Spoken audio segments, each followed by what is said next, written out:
காலத்துல ஒரு பெண்மணி கணவனை வேணான்னு சொல்றாங்க, குலா விட சொல்றாங்க. அப்ப ரசூல் ஸல்லல்லாஹு அலைஹி வஸல்லம் அவர் கொடுத்த தோட்டத்தை நீ திருப்பி கொடுத்துறியா அப்படின்னு கேட்கிறாங்க. அத்துரத்தீனி ஹதீகத்தஹு, அவருடைய தோட்டத்தை மஹரா கொடுத்தார். அவரு பெரிய தோட்டம், பல லட்சம் ரூபாய் மதிப்புள்ள இருக்கக்கூடிய தோட்டத்தை மஹரா கொடுத்து திருமணம் முடித்தவர்கள் வரலாறு நிறைய இருக்கிறது.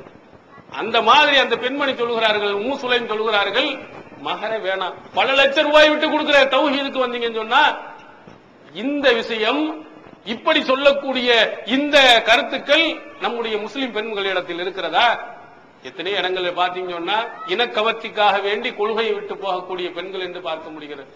தௌஹீதை விட்டு விட்டு, ஓரிரை கொள்கையை விட்டு, உலகத்திலே உயர்ந்த கொள்கையை விட்டு போறாங்க. ஏன்? படிக்கல, இஸ்லாத்தினுடைய கொள்கை கோட்பாடுகளை விளங்கவில்லை.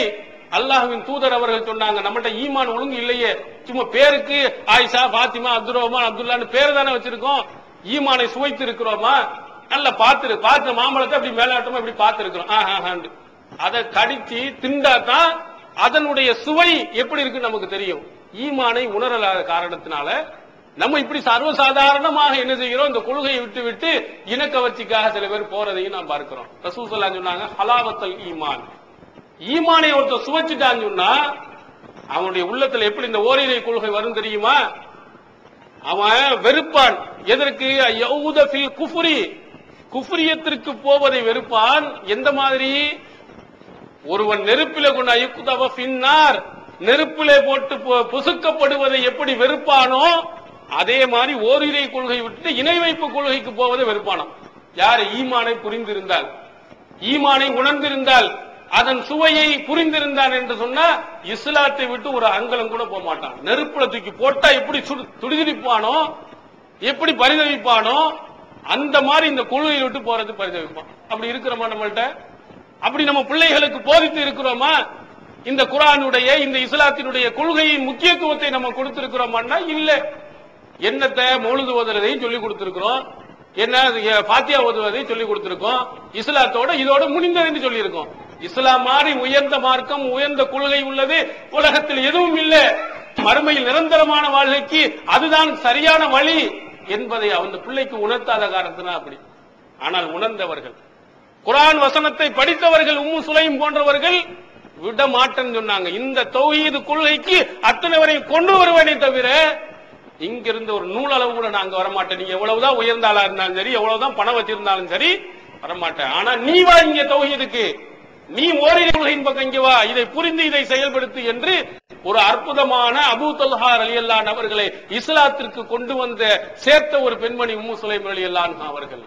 குர்ஆனை நல்லா புரிந்த காரணத்தினால், அதை படித்திருந்த காரணத்தினால் அப்படி வந்திருக்காங்க. நம்ம அந்த குர்ஆனை அப்படி படித்திருக்கிறோமா, புரிந்திருக்கிறோமா, செயல்படுத்தியிருக்கிறோமா என்பதை நீங்கள் சிந்தித்து பார்க்கணும். இது குர்ஆனை பற்றி ஒரு சின்ன அளவு. இதே மாதிரி நபிகள் பெருமானார் அவர்களை பற்றி குர்ஆன் என்ன சொல்கிறது, இதைத்தான் நீங்க முக்கியமா பார்க்கணும். முன்னோர்களை நீங்க பின்பற்றீங்களே, மதுஹப் என்று பின்பற்றுகிறீர்களே, இமாம்களை பின்பற்றுகிறோம் என்கிறீர்களே, இந்த இமாம்கள் இந்த பள்ளியில இருக்கக்கூடிய இந்த ஆலிம் பெருந்தகைகளை பின்பற்றுவதாக சொல்கிறீர்களே, அவர்கள்லாம் இந்த ரசூல் ஸல்லல்லாஹு அலைஹி வஸல்லம் அவர்களோடு ஒப்பிட்டு பார்க்கணும்.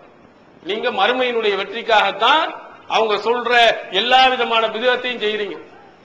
இதெல்லாம் சரியான வழி என்று நினைத்து தான் செய்றீங்க. ஃபாத்தியா ஓதுவரும் இது நரகத்துக்கு போகணும்னு சொல்லி நீங்க செய்யல, தர்காவுக்கு போவதும் நீங்க நரகத்துக்கு போக வேண்டும் என்று சொல்லல. நீங்கள் என்ன நினைக்கிறீர்கள்? இதெல்லாம் நன்மையான காரியம் என்று நினைக்கிறீர்கள். இப்படி நன்மையான காரியம் என்று சொல்வதற்குரிய அதிகாரம், அங்கீகாரம் இந்த ஆலிம்களுக்கு அல்லாஹ் கொடுத்திருக்கானா? இமாம்களுக்கு கொடுத்திருக்கிறானா? இந்த ஊரினுடைய பழக்க வழக்கத்துக்கு கொடுத்திருக்கானா? இல்ல. அந்த தூதரை பற்றி, அந்த ரசூல் ஸல்லல்லாஹு அலைஹி வஸல்லம் அவர்களை பற்றி நீங்க விளங்கி இருந்தால் நீங்க இந்த பக்கமே தலை வச்சு படிக்க மாட்டீங்க. அல்லாஹ் சொன்ன சூரத்துல் யாசீன், இறந்தவர்களுக்காக நம்ம ஓதுறோமே, அது எவ்வளவு அழகா சொல்ல, இன்னக லமினல் முர்சலீன். அல்லாஹ்வுடைய உத்தரவாதம் கொடுக்கிறான், நீர் இறை தூதரில் ஒருவர், அலா சிராத்தின் முஸ்தகீம், நேரான வழியில் நீர் இருக்கிறீர்.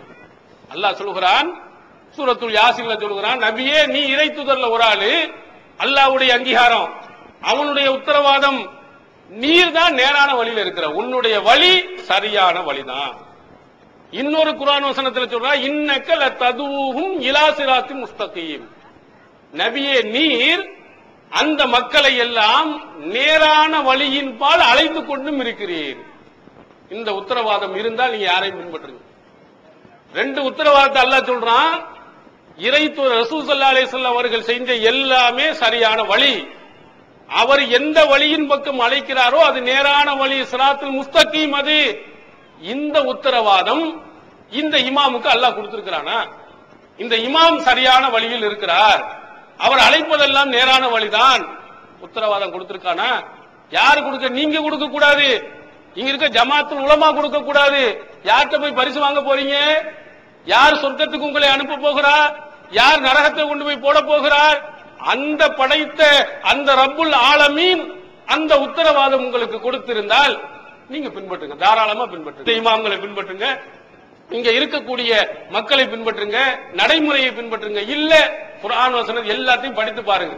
இந்த மக்களை இந்த இமாம்களை பின்பற்ற, இதுக்கு முன்னாலே பல இடங்கள் சொன்னமே, முன்னோர்களை பின்பற்றணும், மூதாதையர்களை பின்பற்றணும், எங்களை வழிகெடுத்துட்டான் அப்படின்னு சொன்ன குர்ஆன் வசனம் இல்லையா? பின்பற்ற கூடாது என்றுதான் சொல்லி இருக்கு. முன்னோர்கள் மூதாதையர்கள் போவாதே, அல்லாஹ் சொன்ன வழியின் வாழ்வா, இந்த தூதர் காட்டிய வழியின் வாழ்வா, இதுக்குதான் 100% உத்தரவாதம். மத்த எல்லாம் போலி, உங்களுக்கு நல்லதை போன்று காட்டக்கூடிய விஷங்கள். அது அதை பின்பற்றினீங்க என்றா வெளியில அழகா இருக்கிற மாதிரி இருக்கும், சாப்பிட்டீங்கன்னா நிரந்தர நரகத்துக்கு கொண்டு போய் சேர்த்தணும். இது வெளியில என்னமோ ஒரு மாதிரியா இருக்கும், பலாப்பழம் மாதிரி வெளியே முள்ள குத்துற மாதிரி காட்டி வச்சிருக்கான், உள்ள பாத்தீங்கன்னா இனிப்பாக இருக்கும். இந்த தூதரை பின்பற்றுவது, இந்த தூதருடைய வழியை நீங்கள் பின்பற்றுவதற்கு கொஞ்சம் கஷ்டங்கள் இருக்கலாம், சிரமங்கள் இருக்கலாம், ஆனால் மறுமையில் நிரந்தரமான நன்மை உங்களுக்கு இருக்கிறது. இது திருமறை குர்ஆன் உங்களுக்கு அழகான உத்தரவாதம் தருகிறது. நம்ம இஸ்லாத்துல நபியினுடைய வழிக்கு 100% உத்தரவாதம். தொழுகை முறையா? அல்லாஹ்வின் தூதருடைய வழி, நேரான வழியில் அவர் இருக்கிறார், அல்லாஹ் சொல்லி இருக்கிறான். இந்த இமாம்கள் சொல்றது கிடையாது, உத்தரவாதம் ஒண்ணும் கிடையாது. அதே போன்று நோன்பு நோக்க வேண்டுமா? அல்லாஹ்வின் தூதர் காட்டிய வழி, 100% உத்தரவாதம். திருமண முறையா? அல்லாஹ்வின் தூதர் அவர்கள் காட்டிய வழி, அதற்கு தான் 100% உத்தரவாதம், வேற யாருக்கும் கிடையாது. இந்த உத்தரவாதத்தை நாம் புரிந்திருக்கிறோமா? அல்லாஹ்வின் தூதர் அவர்கள் தான் சரியா நடப்பார்கள், அதற்கு தான் அல்லாஹ் தஆலா உத்தரவாதம் கொடுத்திருக்கிறார் என்பதை நாம் புரிந்திருக்கிறோமா? அதன்படி நம்ம செயல்பட்டு இருக்கிறோமா? இல்ல. அதனால தான் ஊர் மக்களுடைய இதுக்கு முக்கியத்துவத்தை கொடுக்கிறோம். இஸ்லாத்துல உயிர் நாடியாக இருப்பது என்ன? ஓரிரை கொள்கை, தௌஹீத். அதை உடைத்து எறியது கூட நம்ம அங்க போயிடுறோம். தர்காவுக்கு போறீங்களே, அல்லாஹ்வின் தூதர் அவர்கள் என்ன சொன்னார்கள்? சஹீஹ் முஸ்லிமில் 2ஆம் பாகத்துல படிச்சு பாருங்க. நம்ம கூட மொழிபெயர்க்கல, சுன்னத் வல் ஜமாத்தில் இருப்பவர்கள் தான் மொழிபெயர்த்திருக்கிறாங்க. அல்லாஹ்வின் தூதர் அவர்கள் என்ன சொன்னாங்க?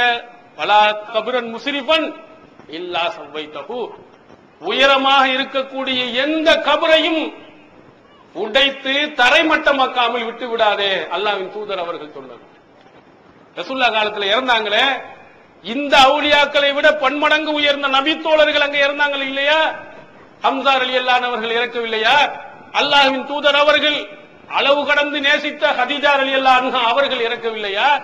அவருடைய காலத்திலே பாத்திமாவை தவிர மற்ற 3 பிள்ளைகள் அங்கு இறந்து அடக்கம் செய்யப்படவில்லையா? பொதுவா சொன்னாங்க, யாரா இருந்தாலும் கபர் மேல உயர்த்தக்கூடாது, அடிச்சு நொறுக்கிடு. அல்லாஹ்வின் தூதர் சொல்லி, அதற்கு பிந்திய காலத்தில் அலி ரலியல்லாஹு அவர்கள் அபூபக்கருக்கு பிறகு, உமருக்கு பிறகு, உஸ்மானுக்கு பிறகு 4வது ஆட்சி தலைவராக வந்த அபூபக்கர், அலி ரலியல்லாஹு அவர்கள் அழகா சொன்னாங்க, அல்லாஹ்வின் தூதர் அவர்கள் என்னை இந்த பணிக்கு தான் வச்சாங்க. அபுல் ஹய்யாஜ் அவர்களே, நீங்க போய் கபர் நிறைய இருக்குது, எல்லாத்தையும் அடிச்சு நொறுக்கிட்டு வா சொன்ன செய்தி சஹீஹ் முஸ்லிமில் இருக்கு. அல்லாஹ்வின் தூதர் அவர்களுடைய சட்டம் அல்லாஹ்வுடைய விருப்பத்திற்கு உள்ளது, இப்படிதான் நடக்குதுன்னு அல்லாஹ் சொல்லி இருக்க. ஒவ்வொரு ஊர்லயும் ஒரு தர்காவை கட்டி வச்சு அதுல கூட்டம் கூட்டமாக நீங்கள் போகிறீர்களே, இப்ப அல்லாஹ்வின் தூதர் அவரை நம்ம மதிக்கிறோமா? அந்த தூதருடைய கருத்தை நாம் மதித்து இருக்கிறோமா? நம்ம அந்த ஊரில் இருக்கும் அத்தனை பேரும் அந்த தர்கா போட்டு உடைத்திருக்கணும். அதை உடைத்து விட்டு இறை இல்லங்களை எழுப்பி அல்லாஹ் ஒருவனை வணங்கக்கூடிய பள்ளியாசலை உருவாக்கி இருக்க வேண்டும். தர்காக்களை கொண்டு போய் கட்டி வைத்து அதற்கு முக்கியத்துவம் கொடுக்கிறோம். என்ன நினைக்கிறோம்? நாங்க சொல்லிட்டோம்னா என்னமோ நாமும் நமக்கும் அவர்களுக்கும் மோதுதல் மாதிரி நினைச்சுக்கிறாங்க. இந்த தமிழ்நாடு தௌஹீத் ஜமாத்துக்கும் சுன்னத் வல் ஜமாத்துக்கும் சண்டை, அதனால இவங்களை அடிச்சு நொறுக்கிறணும்னு நினைச்சு அல்லாஹ்வின் தூதரை உடைச்சிட்டு இருக்கிறாங்க. இப்ப தேர்தல்ல யாரு நிக்கிறா தெரியுமா? நாங்க நிக்கல, நீங்க நிக்கிறீங்க. சுன்னத் வல் ஜமாத்து கூட்டத்தினர கொள்கை ஒரு பக்கம் நிக்குது, இன்னொரு பக்கத்துல குர்ஆனும் ஹதீஸும் நிக்குது.